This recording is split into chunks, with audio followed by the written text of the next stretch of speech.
Mengapa ya tim bola voli putra dan putri Indonesia sulit untuk berbicara di luar Asia Tenggara? Dan ini menjadi pertanyaan semua volley yang ada di Indonesia.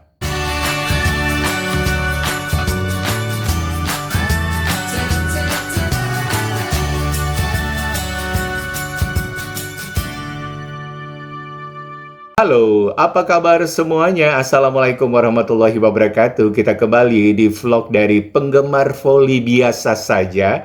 Dan seperti biasa menginformasikan atau ngobrol-ngobrol seputar voli Indonesia, mancanegara, dan event-event bola voli yang ada di seluruh dunia. Nah, seperti pertanyaan Bosu tadi, mengapa ya tim bola voli Indonesia itu sulit untuk berbicara di luar Asia Tenggara? Apa yang menjadi kendala dan masih banyak lagi hal-hal lainnya yang mungkin ini menjadi pertanyaan bagi volley pecinta bola voli yang ada di seluruh Indonesia termasuk saya sendiri, dan saya itu mencari-cari tahu semuanya. Malum lah, saya kan hanya penggemar bola voli biasa dan saya mencari-cari informasinya, akhirnya ketemu nih dari websitenya score.id ya. Score.id di sini menuliskan mengenai mengapa tim bola voli Indonesia sulit berbicara di luar Asia Tenggara, dan penulisnya adalah Tri Cahyo Nugroho. Jadi saya izin untuk membacakan informasi yang rasanya relate dengan apa yang ada di kondisi-kondisi bola voli Indonesia pada saat sekarang ini. Di ajang CV League 2024 lalu, Indonesia hanya menempati posisi runner-up usai menang tipis atas Vietnam. Dan Indonesia ini dipaksa bertarung sebelum akhirnya menang 3-2. Hasil ini dibilang penurunan ya di ajang CV League karena tahun 2023 lalu tim Indonesia menyapu bersih 2 leg tanpa mengalami kekalahan dari total 6 pertandingan. Tim nasional voli Indonesia khususnya putra bisa dibilang sudah menjadi raja di kawasan regional Asia Tenggara.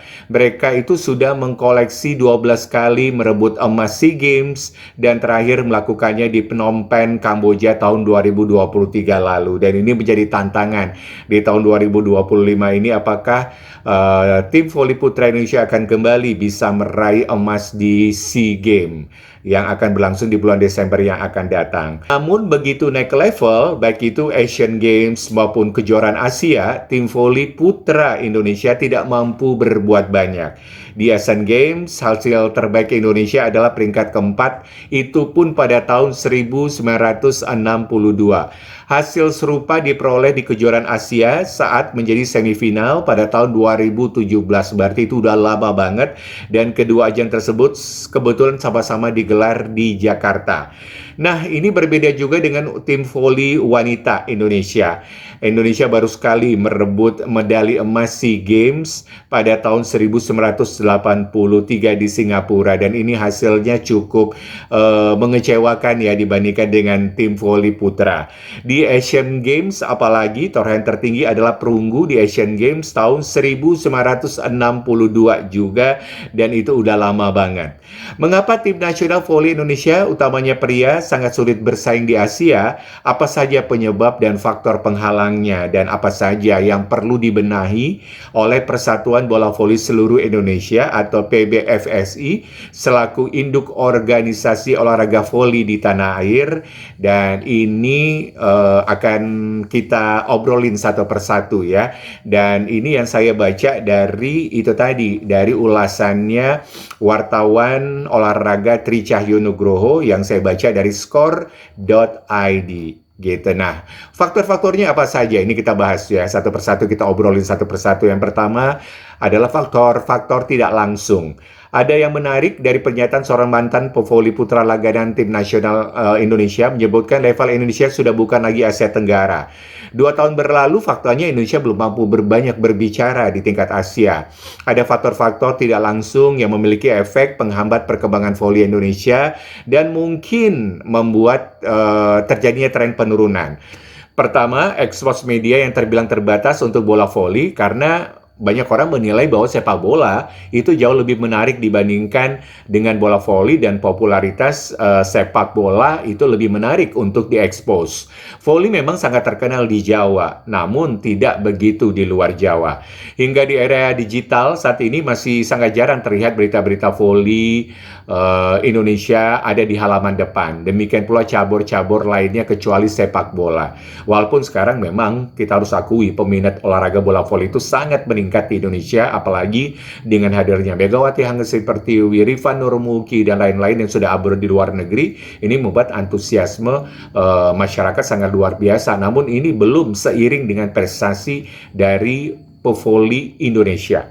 Nah, ini dari sudut pandang bisnis juga, kurangnya ekspos ini jelas tidak bagus untuk cabur-cabur non-sepak bola. Itulah yang menambah sulit para atlet non-sepak bola termasuk induk organisasi caburnya untuk mendapatkan dukungan sponsor dan mendanai aktivitas mereka. Ingat, Persatuan Bola Voli seluruh Indonesia selain berusaha keras untuk mencari sponsor, mereka juga hanya mendapatkan anggaran dari Kementerian Olahraga itu tidak banyak, cuma sedikit sekali, cuma beberapa miliar. Bagaimana ingin mengembangkan voli Indonesia sementara dana yang didapatkan sangat dikit. Bagaimana mereka bisa latihan tanding ke luar negeri untuk training dan masih banyak lagi, ini menjadi salah satu kendala, yaitu dana.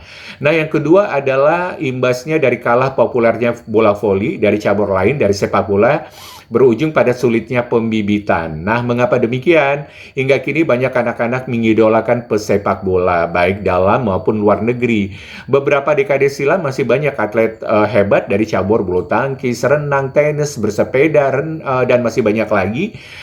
Jadi kalau anak-anak kita dulu, kalau zaman saya dulu, wah, mengidolakan banget yang namanya Susi Susanti, kemudian siapa lagi, Alan Budi Kusuma, Haryanto Arbi, dan masih banyak lagi. Kalau di renang itu ada Nasution bersaudara, masih ingat nggak? Dulu ada Elvira Rosa Nasution, Elsa Manora Nasution, dan dulu kalau voli ya, di zaman-zaman saya dulu itu orang mengidolakan banget spiker Iman Agus Faisal, peraih 5 emas ya, peraih emas di 5 SEA Games antara akhir tahun 80-an sampai akhir tahun 90-an. Tetapi kini sebagian besar anak-anak menjadikan pesepak bola dalam maupun luar negeri menjadi role model. Selain karena popularitas dan gencarnya ekspos, para orang tua pun melihat menjadi pesepak bola bisa jadi gantungan harapan hidup bagi anak-anaknya. Nggak ada yang salah sih. Kondisi inilah yang jelas menyulitkan pencarian pemain muda atau bakat-bakat untuk cabur non-sepak bola, salah satunya adalah bola voli. Ketiga, bukan rahasia umum lagi jika olahraga di Indonesia kerap dijadikan bahan politik bagi mereka yang ingin duduk di kekuasaan, baik itu di level daerah maupun level pusat. Mereka masuk ke cabur-cabur populer untuk mencari dukungan dan rela melakukan apapun untuk memajukan cabur itu hanya demi mendapatkan dukungan dan simpati dari pencintanya. Syukur-syukur bisa ikut terangkat populer seperti cabur yang dipimpinnya. Nah, kalau ini kita nggak usah terlalu membahas banget ya. Kalau untuk urusan politik ini ya bukan merupakan rahasia umum lagi. Bola voli termasuk salah satu yang kurang dilirik karena dinilai kurang disorot oleh masyarakat, meskipun di daerah-daerah Jawa bahkan hingga pelosok bola voli itu sangat terkenal dan sangat banyak dimainkan, tarkam-tarkam di mana-mana. Kemudian kompetisi terbilang minim. Semua tahu juga sebuah tim nasional bisa menjadi kuat jika memiliki materi pemain yang kompetitif. Pemain yang kompetitif hanya bisa muncul dari liga yang kompetitif. Nah, sejak tahun 2002, Persatuan Bola Voli seluruh Indonesia menggelar kompetisi bola voli antar klub yang sebut tertinggi di Indonesia, Proliga. Sampai 2024 lalu tidak kurang ada 22 klub bola voli pria dan 20 tim wanita pernah turun di Proliga. Bukan berarti Proliga tidak kompetitif, namun faktanya sejak Proliga bergulir, timnas voli Indonesia baik putra maupun putri belum mampu bicara banyak di level Asia Tenggara. Nah, ini merupakan sebuah fakta ya. Mungkin ada baiknya jika PBVSI juga menambah kompetisi bola voli antar daerah, karena saat ini ajang semacam itu hanya dilakukan 4 tahun sekali di ajang Pekan Olahraga Nasional atau PON. Dengan liga antar daerah itu mungkin bakal lebih banyak lagi bibit pemain muda yang bisa didapatkan. Pasalnya saat ini bisa dibilang materi pemain untuk timnas voli sebagian besar itu dari Proliga atau juga dari klub klub-klub yang bermain di dalamnya. Itu pun juga klub-klub besar dengan dana yang besar.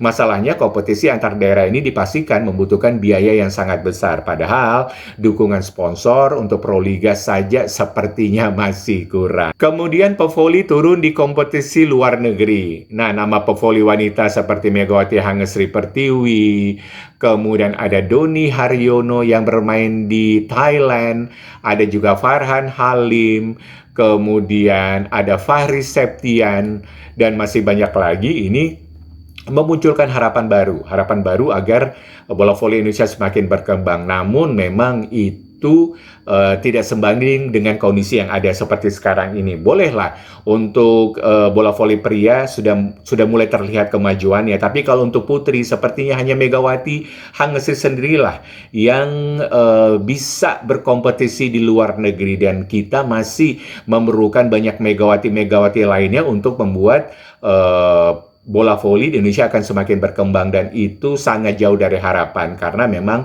untuk pemain putri hampir tidak ada gitu kan. Setelah Yola Yuliana yang bermain di Liga 2 Jepang, tidak ada lagi pemain-pemain putri Indonesia yang mengikuti jejak Megawati Hangesri Pertiwi gitu ya. Apa yang ditorehkan para pevoli Indonesia yang mampu menebus liga di luar negeri itu jelas patut diapresiasi ya. Kendati begitu, ada baiknya mereka dan para pevoli lain untuk terus meningkatkan performa agar menarik klub-klub di liga-liga bola voli top dunia lainnya. Karena kita tahu dengan semakin banyak pemain Indonesia yang abroad ke luar negeri, Indonesia akan memiliki pemain-pemain berkualitas, dan akhirnya ketika mereka dipanggil untuk membela timnas, mereka bisa memberikan kontribusi yang maksimal. Dari semua yang sudah saya omongin tadi, bisa ditarik sedikit kesimpulan ya, bahwa untuk mengembangkan bola voli di masa depan agar bisa memajukan bola voli Indonesia, yang pertama itu adalah pengembangan infrastruktur. Pembangunan fasilitas olahraga yang memadai sangat penting untuk mengembangkan bola voli di Indonesia. Pemerintah dan Persatuan Bola Voli seluruh Indonesia harus berusaha untuk meningkatkan jumlah lapangan voli, baik indoor maupun outdoor, serta memperbaiki fasilitas yang sudah ada. Nah, dalam hal ini peran pemerintah daerah sangat penting sekali. Kemudian yang kedua, program pengembangan bakat. Salah satu fokus utamanya adalah mengidentifikasi dan mengembangkan bakat-bakat muda. Program pelatihan dan kompetisi di tingkat sekolah dan klub sangat penting dan perlu ditingkatkan ya untuk menciptakan generasi baru pemain voli yang berbakat, dan kompetisi ini harus diperbanyak. Akademi bola voli ini juga sangat penting, dan sekolah khusus olahraga mulai didirikan untuk memberikan pelatihan intensif bagi atlet muda yang memiliki potensi. Yang ketiga itu adalah pelatihan dan juga pendidikan pelatih. Meningkatkan kualitas pelatih adalah kunci untuk mengembangkan tim nasional yang kuat. Program sertifikasi dan pelatihan bagi pelatih bola voli terus ditingkatkan untuk memastikan mereka memiliki pengetahuan dan keterampilan terkini. Kemudian mengundang pelatih internasional untuk memberikan pelatihan, dan berbagai pengalaman juga menjadi strategi yang efektif untuk meningkatkan kualitas pelatih lokal. Yang selanjutnya, yang keempat adalah kompetisi dan liga. Meningkatkan jumlah dan kualitas kompetisi lokal adalah cara efektif untuk meningkatkan keterampilan pemain. Liga bola voli profesional seperti Proliga memberikan platform bagi pemain yang untuk berkompetisi di level tinggi. Kompetisi antara klub, universitas, sekolah-sekolah juga perlu diperbanyak untuk memberikan lebih banyak kesempatan bagi pemain untuk mengasah keterampilan mereka. Dan yang terakhir itu adalah pendidikan dan promosi. Dengan meningkatkan kesadaran dan minat terhadap bola voli di kalangan masyarakat luas melalui kampanye promosi di acara-acara bola voli. Dan juga memanfaatkan media sosial dan digital untuk menarik minat generasi muda terhadap bola voli dan menunjukkan sisi menarik dari olahraga ini. Bisa dibilang bola voli Indonesia itu memiliki sejarah yang sangat panjang dan prestasi yang membanggakan. Dengan upaya yang terus dilakukan untuk meningkatkan infrastruktur, pengembangan bakat, peningkatan kualitas pelatih, dan memperbanyak kompetisi, mudah-mudahan saja masa depan voli Indonesia akan tampak cerah ya, melalui kerjasama antara pemerintah, Persatuan Bola Voli seluruh Indonesia, pelatih, pemain, masyarakat, bola voli Indonesia, sponsor, ini dapat menciptakan kesuksesan yang lebih besar di kancah internasional dan menjadi salah satu olahraga favorit di tanah air. Rasanya banyak sekali ya informasi-informasi yang mungkin saja bisa kita cari, yang bisa kita dapatkan. Mengapa tim bola voli Indonesia sulit berbicara di luar negeri? Itu hanya sebagian kecil saja. Maafkan saya kalau informasinya ada yang kurang. Saya bukan so tahu atau juga pengen pengen memberikan informasi-informasi yang kurang benar, karena ini kan saya langsung kutip dari ahlinya, dari wartawan olahraga dan juga dari website skor.id yang saya rasa ini relevan dengan kondisi bola voli Indonesia saat ini. Oke lah, saya akhiri dulu ngobrol-ngobrol kita, vlog kita di hari ini mengenai bola voli. Terima kasih ya yang sudah menonton. Jangan lupa di like, di subscribe, di share, atau juga di komen juga boleh. Yang pengen ditambah-tambahkan lagi apa yang harus harus diperbuat gitu kan oleh institusi Persatuan Bola Voli Seluruh Indonesia agar bola voli Indonesia bisa maju di masa-masa yang akan datang. Bolehlah tulis-tulis di kolom komentar. Oke, Bosu pamit dulu, kita jumpa lagi di lain kesempatan. Sampai jumpa lagi. Assalamualaikum warahmatullahi wabarakatuh.